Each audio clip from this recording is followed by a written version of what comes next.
Hello and welcome to Phoenix Educare. Welcome to the third part of the chapter, the properties of natural resources. So, in the first two parts, we have studied about air and we have studied about water. In the third part, we will study about soil. Okay. So, what is meant by soil? How it is formed? So, soil आपको पता है जो मिट्टी हमारे आसपास दिखती है उसे इंग्लिश में सॉइल बोलते हैं और ये सॉइल कैसे बनता है? तो सॉइल बनता है पत्थर से। पत्थर जो है जब भी वो ब्रेक होता है तो उसके छोटे छोटे पार्टिकल्स मतलब क्या soil. What are the ingredients of soil. Soil में क्या होता है, एक ही चीज़ नहीं होती, उसमें अलग अलग मिनरल्स होते हैं, न्यूट्रिएंट्स होते हैं, सब मिक्सचर होता है सॉइल में भी। आपने कभी मिट्टी देखा होगा, तो अगर उस मिट्टी के ऊपर कुछ रिएक्शन करो, केमिकल रिएक्शन करेंगे, तो हमें पता लगता है कि उसके अंदर अलग अलग न्यूट्रिएंट्स मिलते हैं, अलग अलग चीज़ें मिलती है, अलग अलग मिनरल्स भी मिलते हैं। ठीक है। Properties of soil. Colour is the most important property of soil.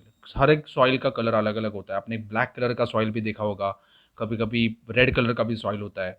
ठीक है, ये अलग अलग कलर कैसे मिलता है सॉइल को, जिस रॉक से सॉइल बना है, जिस पत्थर से सॉइल बना है, उस पत्थर का जो कलर है वही कलर सॉइल का होगा। जिस एरिया में ब्लैक सॉइल मिलेगा तो आपको दिखेगा कि वहाँ के जो पत्थर है वो ब्लैक कलर के हैं। ठीक है। सॉइल का जो कलर है वो रॉक के ऊपर डिपेंड होता है, उसके जो भी प्रॉपर्टीज़ है वो रॉक के ऊपर डिपेंड होते हैं। Colour is the most important property of soil. The soil gets its colour as a result of several processes. जैसे मैंने बोला कि अलग अलग रिएक्शंस होते हैं, अलग अलग प्रोसेसेस होते हैं, जिसकी वजह से जो रॉक है उसका रॉक ब्रेक होता है और वो ब्रेक होते होते वो एक सॉइल का मतलब छोटे छोटे पार्टिकल्स में कन्वर्ट होता है, वो होता है सॉइल। तो बहुत सारे प्रोसेसेस के बाद उसको कलर मिलता है। केमिकल रिएक्शंस भी होती है, हीट होता है, सनरेज आते हैं सॉइल के ऊपर या पत्थर के ऊपर गिरते हैं, उसके बाद रेनफॉल होता है। ये इसके वजह से क्या होता है, सॉइल के अंदर या फिर रॉक के अंदर रिएक्शन होता है, उसके बीच में कुछ केमिकल रिएक्शंस होते हैं और उसका कलर आता है। The soil of colour of the soil near the land surface is darker then the colour of the lower layer. मतलब ऊपर का जो सॉइल हमें दिखता है उसका कलर डार्कर होगा। मतलब अगर ब्लैक कलर का सॉइल है तो ऊपर का जो सॉइल हमें दिख रहा है उसका कलर ज़्यादा डार्क होगा।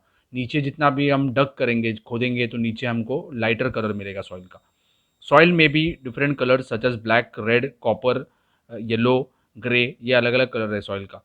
Soil the colour of the soil are useful in classification. मतलब कलर से ही हम पता लगा सकते हैं कि नाम भी वैसे ही होता है, ब्लैक सॉइल, रेड सॉइल, ये उसके क्लासिफिकेशन हम कलर से कर सकते हैं। Besides there are indirectly useful in indicating several properties of the land.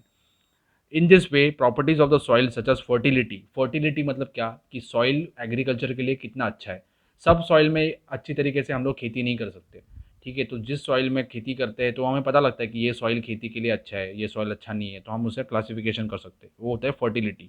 Drainage of water, मतलब कोई सॉइल ज़्यादा पानी सोख करता है, ज़्यादा पानी उसके अंदर रुका सकता है, कोई सॉइल रुका नहीं सकता है। ठीक है, वो होता है ड्रेनेज ऑफ वाटर।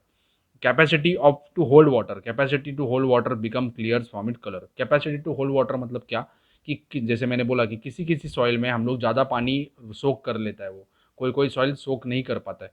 ये हम देखेंगे, एक्सपेरिमेंट देखेंगे। The colour of the soil depends upon the texture and its organic ingredients as well as chemical ingredients like iron, lime etcetera. मतलब जो रेड कलर का सॉइल होता है उसके अंदर आयरन ज़्यादा होता है। ठीक है। जो लाइमस्टोन जो आपको पता होगा, लाइम वाला होता है, उसमें वो थोड़ा वाइट कलर का सॉइल होता है, थोड़ा वाइटिश कलर होता है। तो जो जो मिनरल्स उसके अंदर मिलेंगे, उस मिनरल्स का कलर ही सॉइल का कलर बन जाता है। ठीक है। यहाँ उन्होंने एक एक्सपेरिमेंट दिया है कि क्या किया है, देखो यहाँ अपैरेटस, मतलब वो क्या क्या चीज़ हम यूज़ कर रहे हैं। एक है 3 मेजरिंग सिलेंडर्स, ये 3 मेजरिंग सिलेंडर्स है। ग्लास फनल, 3 ग्लास फनल्स, ये ऊपर फनल्स है, 3 फनल्स उन्होंने डाला है। फ़िल्टर पेपर, ये अंदर आप जो थोड़ा येलोइश कलर दिख रहे हो, ये फ़िल्टर पेपर है, फ़िल्टर पेपर उन्होंने डाला है। मतलब जो भी हम चीज़ डालेंगे वो फ़िल्टर होके नीचे जाएगी। देन फाइन सैंड, 3 अलग अलग, इसमें 3 अलग अलग सॉइल डालेंगे हम। एक है फाइन सैंड, एकदम मिट्टी जो होती है, रेत होती है, वो डालेंगे। उसके बाद कोर्स सैंड, मतलब मिट्टी एकदम बारीक होती है। ठीक है। ये जो कोर्स सैंड है मतलब थोड़ा बारीक नहीं, थोड़ा थोड़ा उससे थोड़ा जाड़ा होगा। उसके बाद soil from an earthen pot, मतलब हमारा जो जिसमें हम प्लांट्स लगाते हैं उसमें से नॉर्मल जो हमारा मिट्टी है वो हम लेंगे और तीसरे इसमें डालेंगे। अभी क्या करेंगे, ऊपर से पानी डालेंगे हम। ठीक है। अभी उसमें हम देखेंगे कि पानी किस में से जल्दी नीचे जा रहा है, मतलब पानी कहाँ, तीनों में भी हमने सेम पानी डाला है, लेकिन आप नीचे देखोगे जो ये जो है सैंड है जिसमें रेत डाला था, उसमें पानी ज़्यादा टिकता नहीं है, पानी सीधा नीचे चले जाता है, ज़्यादा पानी जमा होता है। इसमें क्या होता है, थोड़ा कंपैरेटिवली थोड़ा ज़्यादा पानी यहाँ सोख कर लेता है। मतलब क्या होता है, मिट्टी पानी सोख कर रहा है और यहाँ जो पानी दिख रहा है बहुत कम दिख रहा है। मतलब क्या हो रहा है, यहाँ जो हमने जो हमारे जो फ्लावर पॉट में जो मिट्टी था, नॉर्मल मिट्टी था, वो जो पानी ज़्यादा सोख कर लेता है। ठीक है। आप देखते होंगे, एक सिंपल एग्जांपल आप देखते देखते हो, तो जब भी हम प्लांट्स को पानी डालते हैं, हमारे घर में जो प्लांट्स होते हैं, जो कुंडी होती है उसमें अगर पानी डालोगे तो पूरा पानी नीचे नहीं चले जाता है। ठीक है, क्या होता है कि मिट्टी पानी को सोख लेता है, पानी उसके अंदर मिक्स हो जाता है, ठीक है, सोख कर लेता है। तो हर मिट्टी का कैपेसिटी अलग होता है पानी सोख करने का। सैंड वाले में डालोगे तो, रेत वाले में डालोगे तो पूरा पानी नीचे चले जाएगा, थोड़ा कम, बहुत कम पानी यहाँ रुकेगा। ठीक है, ये बताता है कि सब सॉइल में अलग अलग स्पेशलिटीज़ होती है। ठीक है, ये उसका प्रोसीजर है, ये आप रीड कर सकते हो। Soil texture. Soil contains particles of different sizes. The texture of the soil is determined by the proportion of the particles of various sizes. Soil का देखो, हर एक सॉइल का टेक्सचर अलग होता है। जैसे मैंने यहाँ बताया था कि सैंड है, सैंड एकदम अपने हाथ में भी पकड़ नहीं सकते हम उसे। ठीक है, तो उसके बाद कुछ सॉइल होता है जिसे, जो थोड़ा क्ले जैसा होता है, चिपचिपा होता है। ठीक है, उसके बाद अरे जो टेक्सचर किसके ऊपर डिपेंड होता है सॉइल का, सॉइल कैसे दिखना चाहिए उसका, ज़्यादा वो उसके अंदर उसका जो अलग अलग अंदर स्पेशलिटी है उसका, तो वो किसके ऊपर डिपेंड होता है, ये डिपेंड होता है उसका जो टेक्सचर है, या फिर ये सब किस पे डिपेंड होता है, उसके अंदर क्या है, कौन से मिनरल्स है उसके अंदर। वो मिनरल्स का जो कैरेक्टरिस्टिक्स है वैसे ही सॉइल का होगा। देखो, sandy soil, the proportion of the sand that is large particles are highly in sandy soil. Water drains rapidly through sandy soil. उसमें क्या होता है, वाटर ड्रेन करता है, वाटर रुकता नहीं है, जल्दी से निकल जाता है। It is easy to plough this soil. Plough मतलब क्या, जब भी हम, आपको पता होगा कि ट्रैक्टर से या फिर ऑक्स यूज़ करके, बैल यूज़ करके जो फार्मर्स प्लविंग करते हैं। ठीक है, इंग्लिश में या मराठी में हम उसे नांगर नहीं बोलते। ठीक है, तो उसमें क्या होता है कि ये सॉइल में क्या होता है, इजीली हम लोग उसको प्लव कर सकते हैं। But it is less fertile, fertile उसमें ज़्यादा खेती नहीं होती है। फर्टाइल मतलब क्या, कि खेती कम होती है उसमें, अच्छा खेती नहीं हो सकती। This becomes the this is because the particles of the sandy soil are made up of mineral called silicon dioxide, quartz. ये क्वार्ट्स, सैंडी सॉइल में क्या होता है, क्वार्ट्स होता है, और क्वार्ट्स में जो क्वार्ट्स वाला जो मिट्टी होता है उसमें अच्छे से खेती नहीं हो पाती, वो ज़्यादा फर्टाइल नहीं होता है। This particles do not dissolve in water and therefore the soil is very little capacity of supply nutrients. तो इसमें क्या होता है, पानी ज़्यादा उसमें डिजॉल्व नहीं हो पाता है, पानी में ये डिजॉल्व नहीं होते, मिक्स नहीं होते, तो उसके वजह से क्या होता है, खेती अच्छी नहीं हो पाती है। दूसरा देखो, silt soil. The particles of the silt soil are medium size. तो इसमें हमने देखा था कि ये बड़ा था पार्टिकल्स सैंडी सॉइल का, इसका है मीडियम साइज का पार्टिकल्स है, छोटे मीडियम साइज के पार्टिकल्स है। Silt soil is not as ploughable as sandy soil. तो इसको प्लव करना थोड़ा मुश्किल है, इसमें प्लव करना बहुत ईजी था, इसमें प्लव करना मुश्किल है। However it is much more ploughable than clay soil. Clay soil के बारे में हम बाद में बात करेंगे। सिंपल देखो, ये सॉइल का पार्टिकल्स का साइज बड़ा था, ये मीडियम है, ये एकदम छोटा होगा। तो इसमें प्लव करना, इसमें ईजी है, इसमें प्लव करना मुश्किल है। However it is much more ploughable than clay soil. Clay soil से तो ईजी है प्लव करना। This soil contains large proportion of organic material. इसमें ऑर्गेनिक मटेरियल ज़्यादा होते हैं, जितने ज़्यादा ऑर्गेनिक मटेरियल होंगे उतना वो खेती के लिए अच्छा रहेगा। This soil contains large proportion of organic materials, the capacity to supply nutrients is much greater. Silt soil is called as sedimentary soil. Sedimentary मतलब क्या, सेडिमेंट मतलब क्या, अलग अलग पार्टिकल्स, अलग अलग पत्थर होते हैं। ठीक है, पत्थर में से सॉइल निकलता है, पत्थर में से मिट्टी निकलती है, अलग अलग पत्थर से अलग अलग मिट्टी निकल रही है। ठीक है, उसके बाद क्या होता है, जब भी बारिश आता है तो वो पूरी मिट्टी बह जाती है, और मिट्टी में क्या होता है, छोटे छोटे पत्थर भी मिक्स हो जाते हैं, और ऐसा मिक्सचर बन जाता है पूरा। सेडिमेंट्री सॉइल मतलब क्या, मिक्सचर, जिसमें पत्थर से टूटा हुआ छोटा छोटा मिट्टी है उसका मिक्सचर होता है वो, ये होता है सिल्ट में। ठीक है, ये सब आपको ज़्यादा करके रिवर के बाजू में आपको दिखेगा, रिवर का बैंक होता है, रिवर के साइड में आपको दिखता है ये सब soil. clay soil. In this soil, the proportion of the small particles is maximum. The particles of the clay soil feel smooth to touch. Clay soil आपको पता होगा, clay आपने यूज़ भी किया होगा स्कूल में। Clay soil is high has a high water holding capacity. उसमें पानी बहुत समा सकता है, पानी बहुत सोख कर लेता है वो। यहाँ देखो, आपने देखा था पानी ज़्यादा सोख होता है क्ले सॉइल में। या फिर जो अपना, ये अपना नॉर्मल सॉइल है, ये अपने जो फ्लावर पॉट में हम यूज़ करते हैं वो वाला सॉइल है। क्ले सॉइल देखोगे तो उसमें पानी होल्डिंग कैपेसिटी ज़्यादा होती है, मिट्टी में ज़्यादा पानी वो सोख कर लेता है। ठीक है, यहाँ उन्होंने दिया है फोटो, ये सैंडी सॉइल है, जो हमें रेत, जो ज़्यादा करके हमें रिवर के साइड में या फिर हमें सी के साइड में दिखता है। उसके बाद ये सिल्ट सॉइल है, जिसमें अलग अलग देखो पार्टिकल्स दिखते होंगे आपको। ये जो फोटो इतना क्लियर नहीं है, अलग अलग पार्टिकल्स है, और उसका साइज़ मीडियम है। इससे कंपैरेटिवली ये साइज़ बड़ा है, ये साइज़ छोटा है, ये उससे भी छोटा है। क्ले सॉइल है, ब्लैक कलर का जो दिया है। ठीक है, so why it is easy ploughable. Plough करना क्यों ईजी है, प्लव करने के लिए क्यों ईजी है, क्योंकि पार्टिकल्स बड़े बड़े हैं, उसे ब्रेक करने का जगह ज़्यादा, और ये एकदम ढीला होता है। ठीक है, वो जल्दी से हम उसे ब्रेक कर पाते हैं। The structure of the soil depends upon different shapes of the particles in it. Soil occurs in the form of columnar, laminar, granular as well as block shaped structure. ये अलग अलग स्ट्रक्चर होता है। ये आपने गांव साइड अगर जाते हो तो देखा होगा कि ऐसा ज़मीन को ऐसा बीच में एक ऐसे क्रैक जैसे आ जाते हैं। ये देखो यहाँ दिख रहा है कि ऐसे क्रैक्स जैसे आएंगे। ठीक है, कभी कभी सॉइल ऐसे टाइप का भी होता है और कभी कभी ऐसे छोटे छोटे पार्टिकल्स होते हैं और ऐसे लेयर्स होते हैं। ठीक है, लेयर्स होंगे तो लेयर्स को देख सकते हो आप, ऐसे लेयर्स दिख रहे हैं। The structure of the soil depends upon different shapes of the particles in it. Soil occurs in the form of columnar, ये कॉलम्स है। ठीक है, लैमिनार, ग्रैनुलर, ये ग्रेन्स है, ग्रैनुलर है। As well as block shape structure, ये block shape structure है। The fertility of the soil depends upon the structures. The advantages of the good soil structure are as follows. Roots get a supply sufficient supply of oxygen. कोई भी अगर plant है, plant को grow होने के लिए उसका रूट्स होना बहुत इंपॉर्टेंट है। रूट्स को ऑक्सीजन मिलना बहुत इंपॉर्टेंट है। तो जिस सॉइल में अच्छा ऑक्सीजन मिलता है, अच्छा ऑक्सीजन होता है, तो उसमें क्या होता है, उसमें अ, जो प्लांट का ग्रोथ अच्छा होता है। Water drainage is good, therefore the roots of the plant grow well. पानी अगर ज़्यादा सोक कर लेगा, वो ज़्यादा पानी वहाँ से अ, चला जाएगा, ज़्यादा रुकेगा नहीं या नीचे चले जाएगा, तो उसमें क्या होता है, अच्छे से हम लोग ग्रो कर पाएंगे। ठीक है, ये दो चीज़ मिलना चाहिए प्लांट को। Then uses of soil, soil क्यों यूज़ होता है? Plant conservation, to help plant grow. Plant को ग्रो करने के लिए सॉइल बहुत इंपॉर्टेंट है। जितना सनलाइट इंपॉर्टेंट है, जितना पानी इंपॉर्टेंट है, उतना ही सॉइल इंपॉर्टेंट है। सॉइल में ही हम ग्रो करेंगे प्लांट्स को। वाटर कंजर्वेशन, प्लांट कंजर्वेशन देखा हमने। वाटर कंजर्वेशन आपने देखा होगा कि पानी को रोक सकता है सॉइल का। अगर हमने सॉइल को इकट्ठा करके अगर हमने उसका एक बांध बना दिया, बंड बना दिया या दीवार जैसे बना दिया छोटा, तो वो क्या करेगा, पानी को रोक लेगा। आप अगर आपके गांव जाओगे तो आपने देखा होगा कि दो जो खेत होते हैं उसके बीच में एक बांध होता है, थोड़ा उसका हाइट ज़्यादा होता है खेत से। एक बांध जैसा बनाते हैं हम, एक थोड़ा सा दीवार बनाते हैं। तो वो क्या करता है, वो उस पानी को रोक लेता है, उस फील्ड में ज़्यादा पानी आने नहीं देता है। Soil holds water, as a result it by means of bunds. Bunds मतलब छोटा सा एक वॉल जैसे बनाते हैं, एक दीवार जैसे बनाते हैं, पानी को रोक लेते हैं। And lakes can get water for throughout the year. मतलब पानी को हम फ्लो नहीं होने दे रहे, बहने नहीं दे रहे, उसमें बीच में मिट्टी डाल के उसको रोक सकते हैं।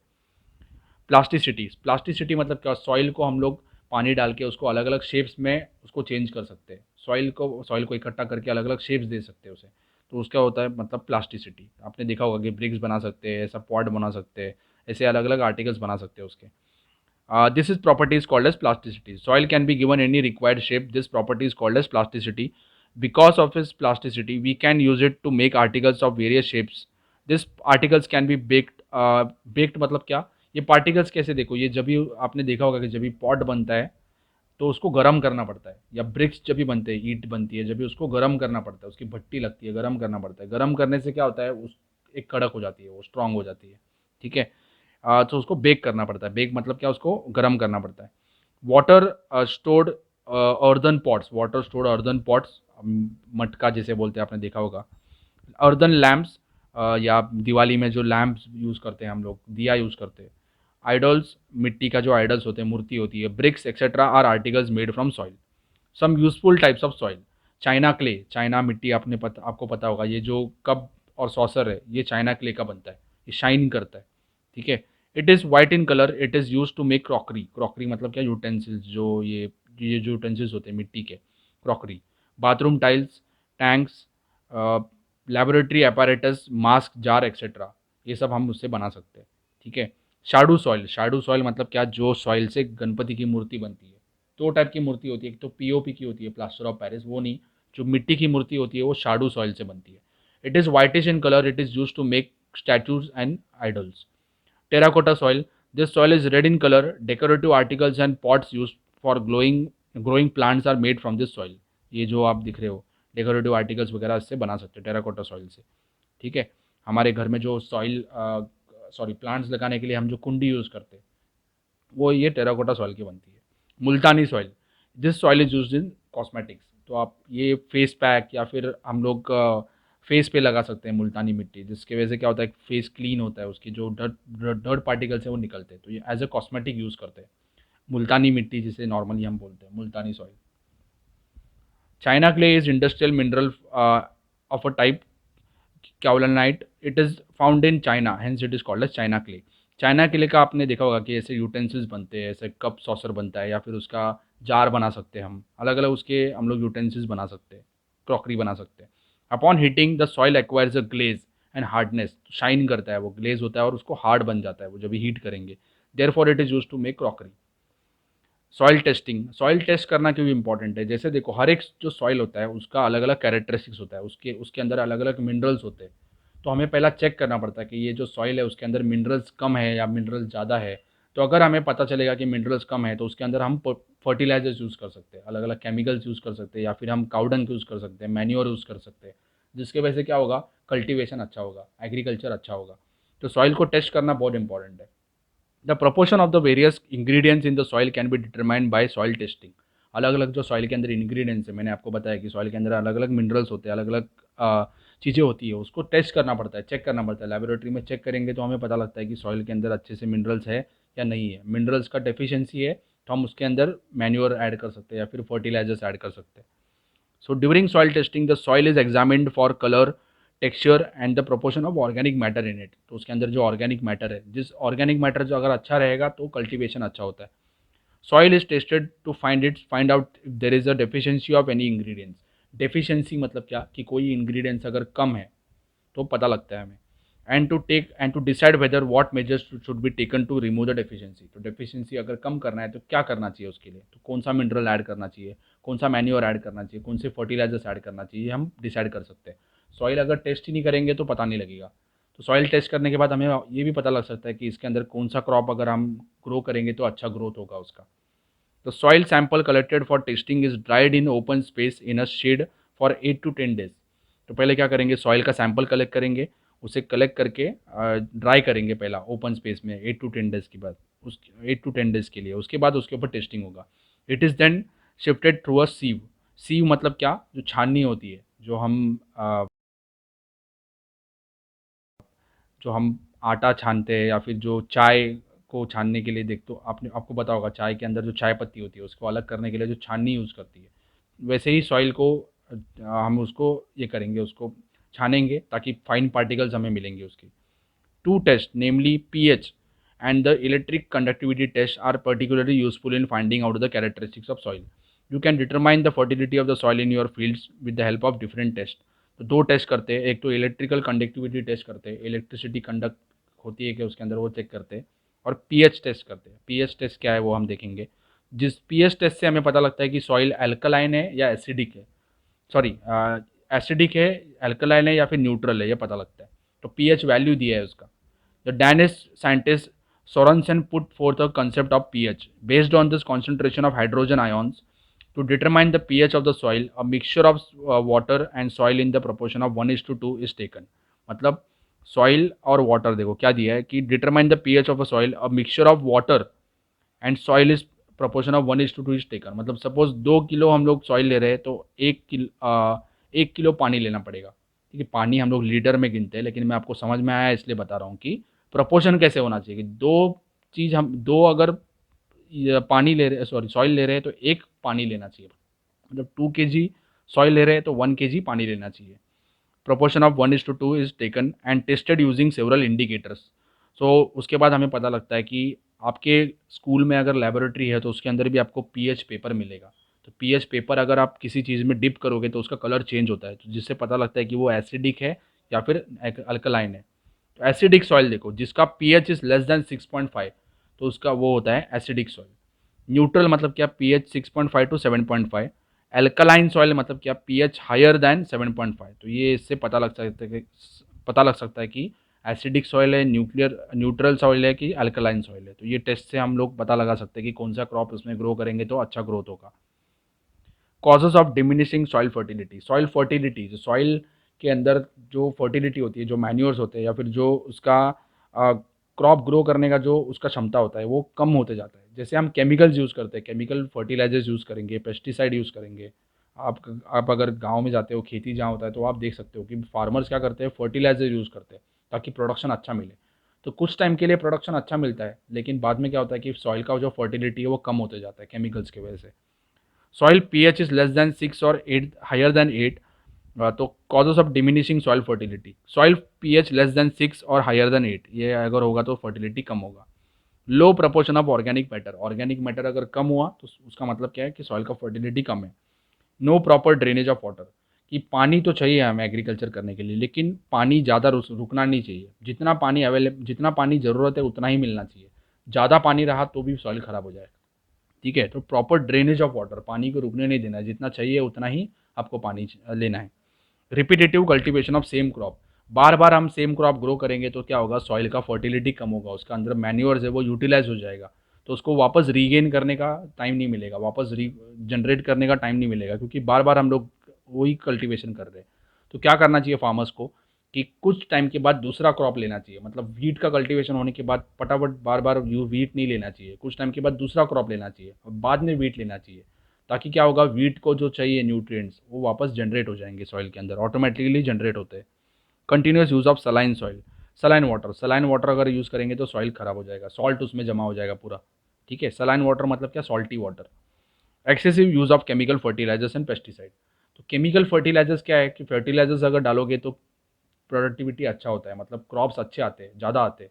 पेस्टिसाइड मतलब क्या, जो जो प्लांट्स के ऊपर कीड़े आते हैं वो कीड़े मार देता है पेस्टिसाइड, लेकिन ज़्यादा अगर यूज़ करोगे तो सॉइल ख़राब हो जाएगा, उसका कल्टीवेशन करने का जो क्षमता है वो कम हो जाएगा।